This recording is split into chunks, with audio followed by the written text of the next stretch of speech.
Hello and welcome to Criminal Record, the Daily Record's weekly crime show. My name is Norman Silvester and I am crime reporter with the Daily Record. Today our special guest is David Kennedy, General Secretary of the Scottish Police Federation, who represent around 16,000 members from the rank of Constable to Chief Inspector. David, welcome to Criminal Record. Thank you, Norman. In today's Daily Record, you talk about the escalating violence against police officers. We've seen a growing number of assaults, and in the last couple of weeks, 3 attempted murders. You've expressed concerns of this escalating violence that it could lead eventually to the murder of a police officer. How dangerous now is the job for police officers in Scotland? We've seen an increase in assaults and the 3 attempted murders. We know that police officers are increasingly dealing with prisoners and members of the public who have serious mental health problems. How dangerous is it now for police officers? And our lives now at risk? Is being a police officer more dangerous than ever before?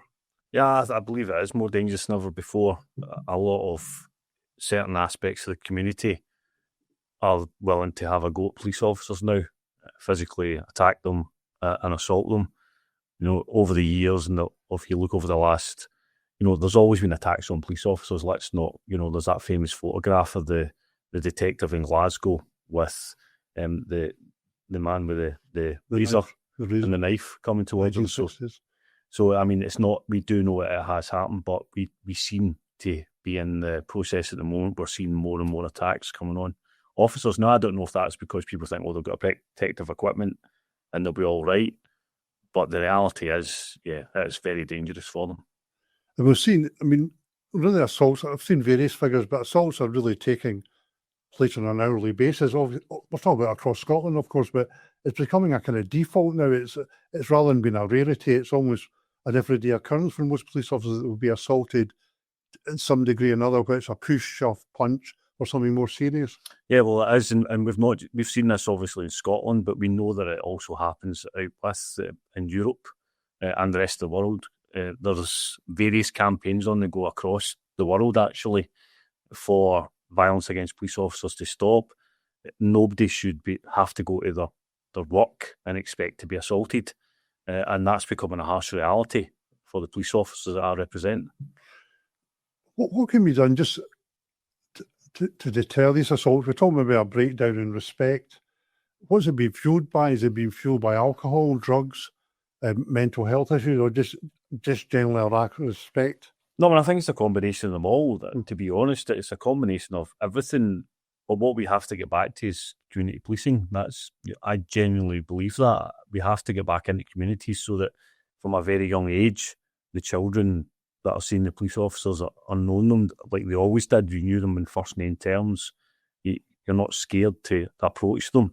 We don't want to be in a position where the police services looked like part of the military, where they're not approachable and people can't go and speak to them. I never ever want to be in that position, particularly in Scotland, because we do police by consent and we're part of the community. And it's really, really important that we get that back and we make sure that the children in Scotland, whatever their background, are able and capable of going and speaking to the police. Do you think we know the police are very good reactively, historically, particularly Police Scotland, across Scotland, responding to 999 calls, murder inquiries? But do you think it needs to be more proactive, just having officers just there for the sake of it, just out in the street, patrolling, speaking? You're absolutely right. Because of the numbers now, there's no proactive patrols anymore. We're not being proactive, and we have to get back to being proactive. And maybe that's a statistical thing where governments and certain police officials will always want to say, what were you doing today? An example would be if I'm a community police officer and I'm walking up and down Sauchiehall Street, which is close by where we are at the moment, then no crimes are committed. Have I not done my job?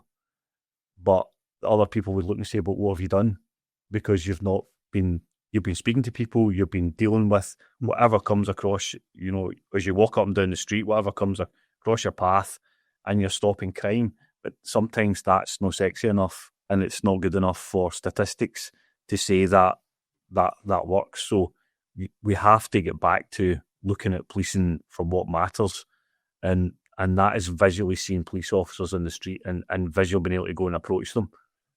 It's a bit of a cliche, really. We often hear politicians talk about getting officers back in the beat. which is probably a distant concept now, maybe to 60s, 70s, but would that be a back to the future, getting officers beats, half beats, areas that they cover each day, that they get to know the community, shopkeepers, school teachers, whoever? Yeah, absolutely. I mean, it's so important that if we look back to when the riots happened all those years ago in England, when the Scottish officers went down to England, the shopkeepers in England said it was amazing, and they were inviting the police in to have the police back in the streets again, to actually have cups of coffee with them. We knew we had police officers playing football with some of the kids in the streets, and absolutely they loved the fact that Police Scotland were down in England and seeing that old style of policing. And what we've done over the last 30 years is we've started to see a decay in that, where we're no longer policing in that manner. So we really need to get back to that style of policing. We are going full circle. We have to. But I remember nearly 30 years ago when I joined, that they were still talking about getting officers back on the beat. And even then we had officers on the beat. So we have seen that decay, and we have to rebuild that and make sure we're putting that back into society. Do you think the police officers need to be a bit more robust now? Is it the case officers are apprehensive about responding to certain situations? If you think about the traditional Glasgow policeman or Scottish cop, could look after himself, they didn't stand any nonsense. Do we need to get a bit more back to that? Or is that difficult now? No, I actually think, we go both historical. We used to always talk about the big Highlanders in Glasgow. They would want cops at a certain height. With the modern equipment we have, some of the best officers that I've ever worked with have been smaller in stature, but they've been really good police officers. It's verbally communication and been able to use your equipment properly. So I think there's lots of police officers there that are more than capable and can handle the situation that they've put themselves in. But it's more, the biggest issue that stops police officers is complaints and how they're handled and what happens off the back of that. Now, with the introduction of body cams, that will assist that, we hope. I think there's a lot of inquiries that have been going on in the last few years that would never have been inquiries if police officers had body cams. So I genuinely think that will assist in that, and will hopefully give the backup, because the reality is, let's be honest, as a police officer, if you don't have a body cam, you can be guaranteed somebody somewhere will be videoing you on their phone. So we have seen that over the years. So I think physically, police officers might not be the same as they were 30 years ago, but that's because technology's come in and they've got the equipment they can use that can assist with that. But it's more the psychology of it and the communities getting that respect and knowing that you used to know when you walked out with your uniform. And it's quite daunting, actually, when you put your uniform on for the first day and you walk. I remember coming into Glasgow City Centre with my uniform on and seeing people looking at me. It's quite strange because they're watching you the whole time, but you get used to it and it just becomes part of your normal day. But we just have to get back to the community wanting to be part of policing and coming to see police officers. We know that police now use a lot of kind of data, don't they? They look at crime hotspots and what trends are, and then officers are deployed. But what you're saying is we need to kind of do something different. We just physically have the officers out there preventing crimes. That's old-fashioned crime prevention, really. Well, we do crime, and this is one of the things. I was a previous crime prevention officer. We're not even running crime prevention courses at Tillyallen anymore. Now, the crime prevention course they used to run at Tillyallen was the exact same as the detectives course. It was the same length of time, and we have to get back. Crime prevention is so important, but that starts right from the early kids at the school to elderly people within their houses and homes, and we have to get back to that crime prevention.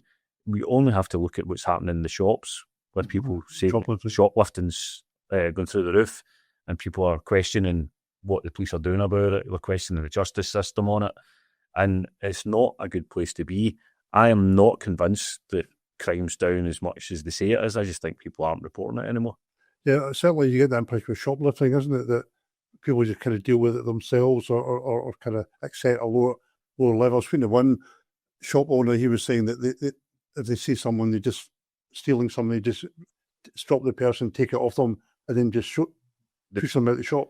They don't report it. They absolutely do. One of my local stores, which is a big store, I was actually off duty, walking in there one day and had to assist and stop a shoplifter. And I, more than prepared to deal with it. And the shopkeepers weren't. They just said, no, they don't want the hassle. And I think that stands for a lot of them. They don't want the hassle of having to go to court, the time that takes and the time that can take. So it's various different issues. But absolutely, people, they're not getting reported. And that is a concern, because any criminal is going to start at a certain level and then build That's up. right. So it is concerning. Yeah, we talk about organised crime, but where does the organised crime group member start? Maybe start shoplifting from his local co-op or whatever, isn't it? Well, absolutely. I mean, crime, don't get me wrong, you'll have some people that will shoplift and then they'll never do anything else. But you'll have people who will start there and then it just escalates. And we have to get back to a society that's not going to accept that. And the police are able to do something about it. We talked earlier about vandals, police officers. I was going to return to that. Do you think the job's more dangerous than ever before? Do you think, in terms of the risk of assault and any more serious assault, that risk is greater than ever before? I think it is greater than ever before because of the amount of people that are willing to attack a police officer and actually go for them. I don't think historically that happened as much. There was a mutual respect there, where they would understand in certain criminal activity, they would still have that respect to know you're doing your job. And I think that's gone. Now, that might be because of drugs. It could be because of mental health, because when people are having a mental health episode, they're not thinking like you or I. So that can have an impact on it. But there's definitely, when we look at what's happening in the streets of Scotland, we are seeing more and more police officers who are at risk. At the moment, officers have side-handled batons to protect themselves and various sprays. But is there a need now? Do we need to give officers more protection? I'm thinking in terms of, for example, tasers. We have around 2,000 officers who are trained in taser use. That's only about 10-12% of the force. Would you like to see every officer, or certainly every operational officer, trained in and armed, or be able to carry tasers? I think one of the issues with taser is people see taser because it looks like a gun. They think it's a firearm. Now, obviously, legally, it would be classed under, that area in the law. However, tasers, they're not classed as firearms as far as the training is concerned. It's part of a lot of equipment, and they are safer than a baton. And if you're a member of the public and an officer has to taser you and it could be somebody who's having a mental health episode, it could be somebody who's drunk or on drugs, you have less injury from a taser than what you're going to get from somebody hitting you with a baton. And we've always been an advocate for every single police officer having taser. Let's be frank, the reason why they don't have it is down to cost. It's nothing else. It's down to sheer cost. And we know that the companies that provide taser, they would happily give those tasers free. It's all these other issues behind the scene that cost the money, but we would want to see every single police officer. There was a concern a few years ago after the Paris attacks that we could be looking at police officers having firearms for personal protection, and I'm not saying I wouldn't want to see that in Scotland, but there may come a point where that could also become a reality also. I was going to ask you about that. At the moment, we've got 518 officers out of 16,500, there's about 2%, are trained and authorised to carry firearms, and they're quite specialist. Do we need more trained firearms officers? Do we need more maybe out in the street? I mean, we're not talking about every police officer's having them, but do you think we could have to extend that in the future, the numbers of firearms officers available for patrols and general duties? If we had the attacks like happened in Paris all those years ago, happened in the streets of Scotland, then absolutely you would require that. In Ireland, they have, every officer obviously carries a firearm, but that's for personal protection. So there's various different levels. And the officers that we have in Scotland are tactical firearms officers, so they use them for tactical, and they're not just there for their own protection. So it is something that could happen. I know in the United Kingdom as a whole, we don't want to see that happen, but it's something that we have to be mindful of. But taser for me is very much would be a really good way to go. It's so much more safer than a baton. And if you're tasered, people are concerned that there's heart problems, there may be an issue there, etc. But the statistics would show you that you're likely to be uninjured after a taser than you are if you're struck by a baton. So in terms of the increased violence towards police officers, you would like to see every officer trained and armed with a taser, and also you're concerned that if there's a further escalation of violence, maybe more of a terrorist level, we may have to increase the number of tactical firearms officers. We're not talking about every police officer having a firearm, but maybe more tactical firearms available. Absolutely. And the best way we are dealing with terrorism at the moment is through intelligence. I think when the attacks happened in Glasgow, that was a shock to everybody. We'd never ever thought that we'd ever see that on the streets of Scotland. But that's not to say that we're always mindful that there can be an attack at any point. But as we know, nowadays terrorists will do it with the use of cars.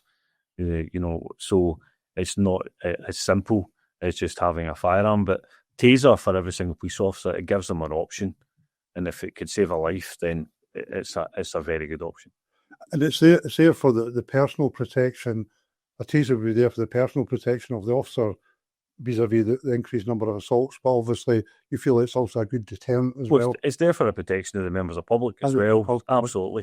I mean, you can see the attacks. There was a recent attack that took place in Ireland, where it's been on social media, where you see the officer getting stabbed in the back. So it does happen that the more and more society is willing to have a go at the police officers, but having that equipment just gives you an option, and it's a safe option. And the more police officers we can have trained in taser and who carry taser, it will make the streets safer. Yeah. Police pay is a big issue just now. You're looking for more for your members. Police constable, after 11 years service, can earn upwards of £50,000 a year. Is that not enough? Why do officers need more? Or let's just come back to what we've been discussing earlier, the daily dangers. Yeah, well, I think you've got to look at what society wants a police officer to do. The restriction that are put on them is massive compared to, there's no other role in society that has the restrictions on them that a police officer has. And we have recently, through legal cases, have found that police officers really don't have a private life. And that's by law. They're saying they don't have a private life. So there has to be a cost to that. Also, everybody talks about police officers' pensions, but the police officers pay for those pensions. They're nearly paying 15% of their salary into that pension. That's why they've got a good pension scheme. It's not as good as it was, but it's still a good pension scheme. And compared to other professions that pay 7%, that's the reason why. So a lot of people will see the police salary as being so high, but when you actually look at what an officer takes home, it's a lot less. So yeah, I think it is important that we pay. And if you look across the whole of Europe and the world, we are not sitting at the best paid police officers in the world yet. We're sitting in Glasgow as the cocaine capital of the world. We're looking at the violence that happens in Scotland, and we're here in Glasgow today. But that in itself, for me, paints a picture where we have to say we have to pay people the correct salary for what they do if you want them to give you the proper protection. And as we've reported in Criminal Record and the Daily Record before, organised crime in Scotland, which is Glasgow and Edinburgh centred, is major, it's international. The people that are organising crime are doing it on a global scale. So the guys on the ground are dealing with major criminals and compare easily to criminal activity in any country, isn't it? I mean, it's absolutely here as anything. And one of the biggest, if you look at corruption as well, you have to pay.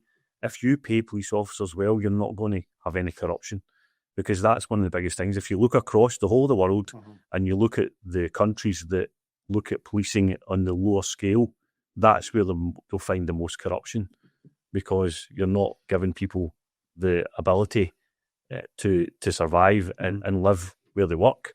And that's another big issue as well. So we have to make sure that police officers are paid appropriately, are paid properly, and that way society actually will work better and communities will be safer. We saw the last 18 months or so with previous pay claims, officers demonstrating or protesting, and also a kind of work to rule, basically just doing their shift but not taking any on the further duties.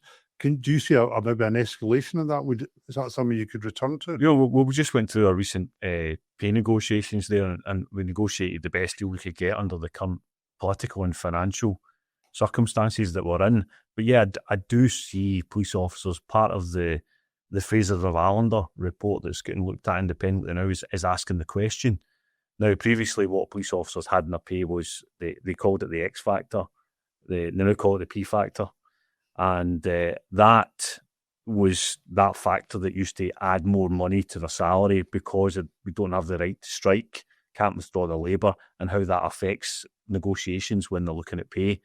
Yeah, but I do see more and more police officers are raising that question to ask, well, why can't we raise... And a lot of police officers, they would never want to strike. I don't believe they would, but they want the right to. Mm-hmm. So it's something that they are looking at, and they're questioning what value should that be within the pay packet of a police officer. So that report will be quite interesting to see, and we'll see where that leads to as far as police officers' pay. Yeah, but I do think there's a certain more people are saying, well, what do we do? Because there comes a point where every police officer's got a family, they have to feed their children. So there comes a point where they say, well, what can I do? If you're not going to pay me the money that I need to survive, then what options are open for me? So there is that element. But I'm hopeful that with this report, that government and the police service and the official side of the police negotiating board will be able to properly remunerate police officers for the job they do. You're saying that obviously it's a unique job, isn't it? And the argument, I suppose, every time you go out there, you put your life on the line. But it's a job like no other, and people join the job because it is a job like no other. That's why they want to do it. But you have to make sure that people are paid properly, because, as I said, they're not doing it for the good of their health. They're doing it because they want to do the job. I think that's fundamental, but you have to pay them properly. You mentioned about strike. Police officers don't have the right to strike. Could that change at all? How would that change it? That you couldn't really, you couldn't renegotiate that. That just won't change. What will it, or can it? It could change if they decided to change the law. It's the law that stops. It's illegal for police officer strikes. Illegal for them to threaten to strike. So it could change if they change the law, but that's unlikely. I think it's unlikely that would happen. So the big question for us is, what is the value you place on somebody who hasn't the ability to do that and to be able to negotiate for their paying conditions? So that's the point, and we've heard several politicians say that, police officers should have proper pay because they don't have that ability to do that. Mm-hmm. So we could see further officers standing in the streets with placards and kind of... Yeah, you're going to have for the next 2 years, certainly, because of the negotiations, is a pay deal for the next 2 years. You won't see anything in the next 2 years. However, the Fraser of Allender report will be interesting. That will hopefully give us the platform to make sure that officers don't have to stand in the streets and they're paid properly. But if they don't get that, then I believe very much that's what you will see. And we have to be in a position where they're paid properly, the conditions are correct, and communities feel safe. We know recruitment has been a bit of a problem in recent years, but a lot of us have been leaving to take advantage of new pension rules. They leave after 25 years. But we also see a lot of what you wouldn't have seen before, is officers leaving during their service, even with the prospect of a pension later on. We've talked about the assaults. What other issues are affecting recruitment, causing people to leave? We've spoken in the past about officers going down to Australia, working there, officers becoming train drivers, going into different careers. Why do you think that is, that it's no longer so attractive? Is it because of the violence, the pay, or... It's an accumulation of everything, to be honest, Norman. What it is police officers are they're absolutely exhausted. They go when they start in their shift, but it's continual. There's no respite within their working day, and that's no respite physically and mentally, and that has a real knock-on effect.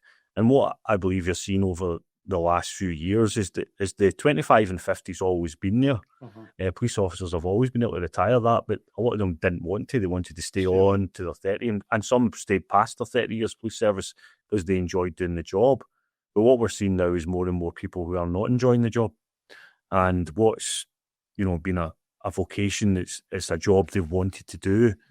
It's not just about paying the bills, but society's changing, and we have to make sure that we get back to that is the job you want to do. It's a job that you want to stay in, and it's a job that you want to be there. But the reality is, when people are getting the opportunity to retire, they're taking that opportunity because they're absolutely exhausted.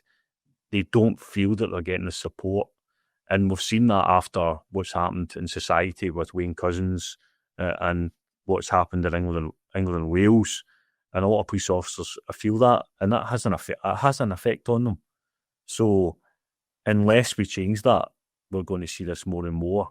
And our big concern is in England and Wales at the moment, the average service is 9 to 10 years. So the concern now is that you're going to get the same, and that's a massive knock-on effect. You lose experience, you're training people more, and then they're not staying.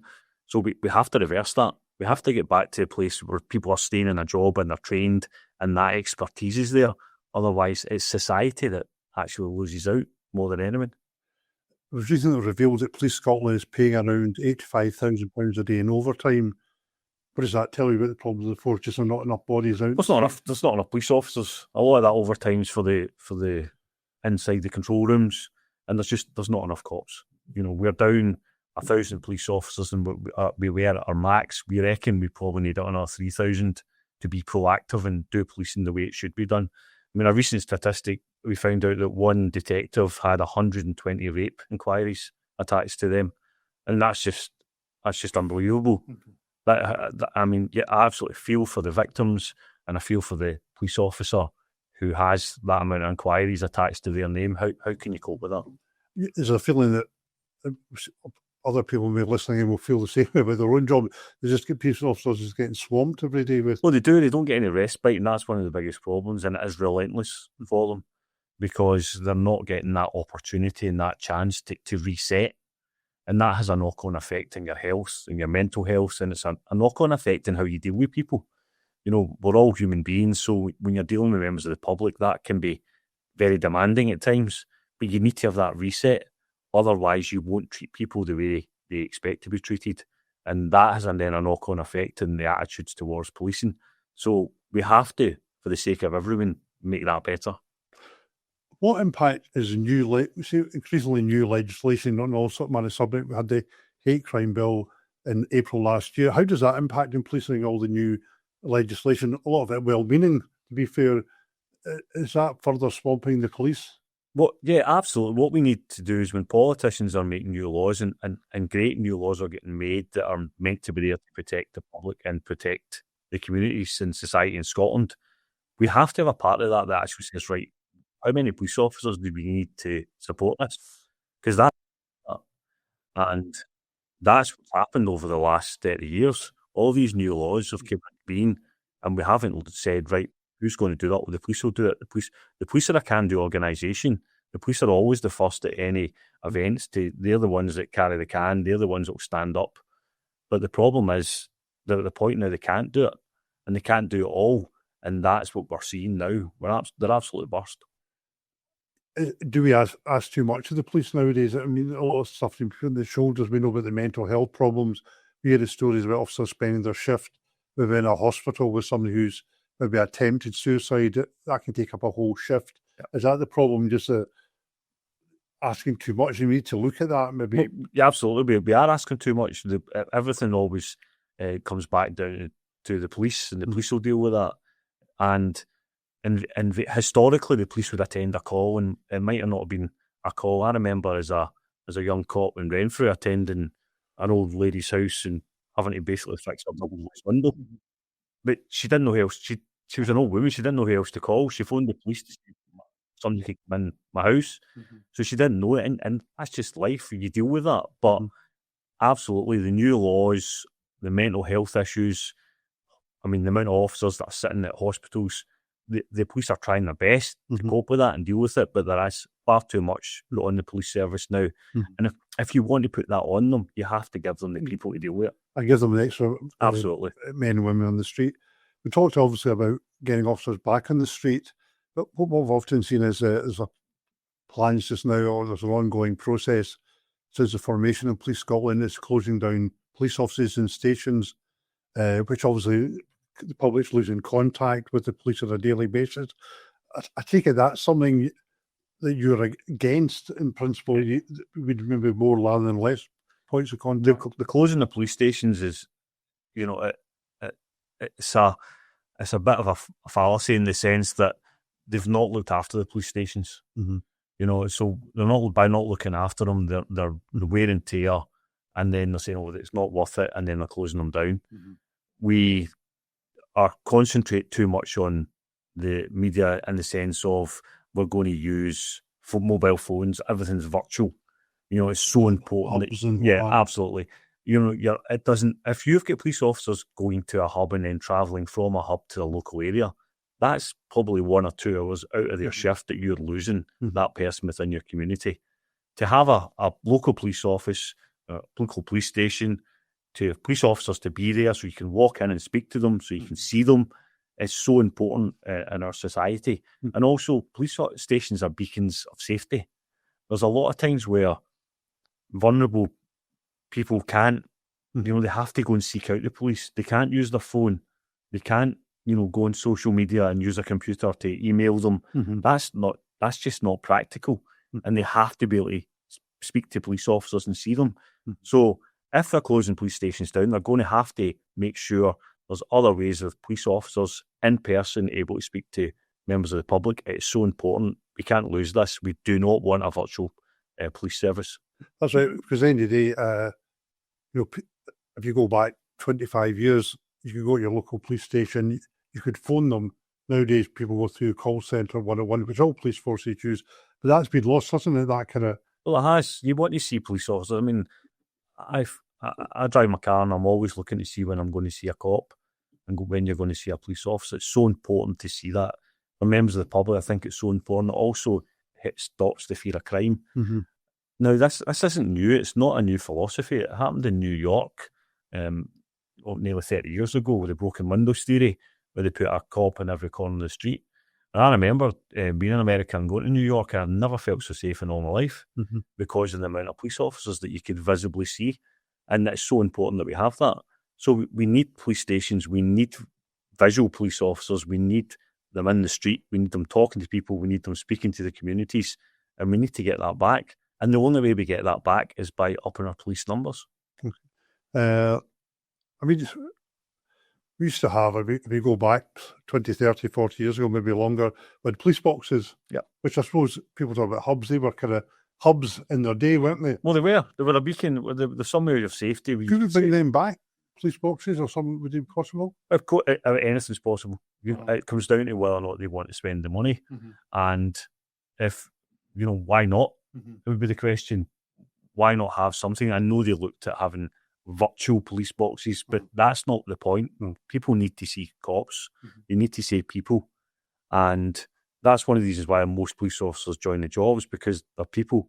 They want to deal with people. They want to deal with members of the public. They want to speak to them. And it's so important that we do that. I was just thinking the other day that if you or I were mugged in the street and the mugger took our mobile phone, we'd be stranded because there's nowhere to phone us, or there's no call boxes, there's no police boxes. We might not know where the nearest police station is. So it might be an idea to have more points of contact, Well, absolutely, they can. And let's be honest, they shut police stations and then they left their phone outside for you to pick up the phone and phone the police. But we need to have areas where people can go and speak to the police and see the police. And society, what I believe, needs that. Now, whether or not people realise that, and technology is technology, but we have to have people speaking to people. Finally, just are you optimistic or pessimistic about the future of policing in Scotland? I mean, what would you like to see? What would be just to make things better for officers and for the public? I'd like to see a lot more police officers within Scotland. I think that's apparent. I'm not pessimistic. A lot of this comes down to politicians. It comes down to finance. It comes down to what governments choose to do. And I'm optimistic that, with the right government, we can make sure that Scotland has the best police force within the world, which we used to have, and we need to get back there. That's right. Thank you, David, for joining us on Criminal Record, and thanks our audience for tuning into Criminal Record. If you have a question for the team, you can email reporters@dailyrecord.co.uk and the subject line Criminal Record. We'll be back next week. In the meantime, you can subscribe to or listen to this podcast on Spotify or Apple by searching for Criminal Record, or you can watch it each week on our YouTube channel. Thank you, David, and thank you for joining us. Thank you.